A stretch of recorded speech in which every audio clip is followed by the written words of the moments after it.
นิดของแม่เล็กคุณสมบัติของแม่เล็กแห่งตัวของแม่เล็ก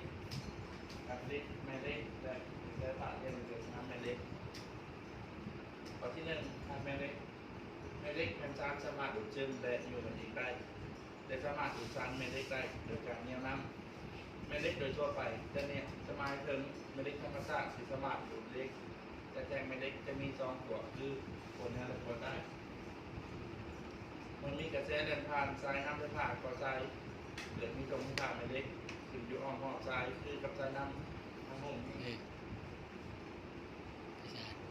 สองเศษของแม่เล็กเศษของแม่เล็กแบ่งตามลักษณะการเกิดและสองชนิดคือแม่เล็กตามธรรมชาติมีส่วนผสมใหญ่คือมีคุณสมบัติโดดเล็กและสารออกไซด์ของเล็กเกิดตามมีธรรมชาติโดยการมีประโยชน์สองแม่เล็กชนิดต่ำคือแม่เล็กที่เห็นโดยชนิดต่างๆมีสองชนิดคือแบบชั่วคราวหรือแบบถาวรแบบชั่วคราวเกิดจากการไล่พันธุ์คนรวดแบบแทงเล็กแบบถาวรมันเป็นสารคุณภาพแม่เล็กที่เห็นสารคุณภาพไปได้โดย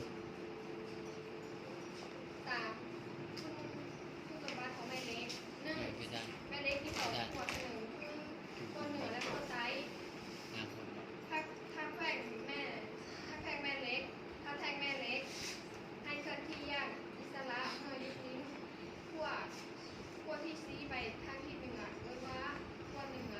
ขั้วที่ซีไปทางทิศใต้ว่าขั้วใต้ขั้วแม่เล็กทั้งขั้วเหนือและขั้วใต้จะดูดสารแม่เล็กสองเมื่อนำแม่เล็กทั้งสองอันมาอยู่ใกล้กันขั้วเหนือจะยูออฟและขั้วต่างกันจะดูดกันสี่แห่งดูดจะมีหลายที่สุดที่บริเวณขั้วทั้งสองของแม่เล็กและไมโลเมื่อใกล้กันห้าเช่นแม่เล็กมีทิศทางออกจากขั้วเหนือหาขั้วใต้ทั้งสามอินจิหกสนามแม่เล็กหมายถึงบริเวณที่แม่เล็กส่งแห้งไปฮอสสี่การผลิตของแม่เล็กให้แม่เล็กโดยการถูกพวกแม่เล็กทั้งโต๊ะและไซส์แม่เล็กถูไปไปอีกข้างนึงและยกขึ้นเอากำมาวางไว้บนฝ่ายตั้งต้นเฮ็ดซ้ำกันหลายๆเทื่อจนเฮ็ดให้แท่งแม่เล็กกลายเป็นแม่เล็กและสังเกตลักษณะถ้าเล็กเป็นเล็กอ่อนจะได้เล็กชั่วคราวถ้าเล็กเป็นเล็กแข็งกาจะได้เล็กถาวรเมื่อแม่เล็กก็มีคุณภาพเมื่อนำไปเผาหรือทุบด้วยหลายครั้งก็จะเห็นให้เสียงมูตรงเมื่อปล่อยกระแสไฟฟ้าเข้าไปใน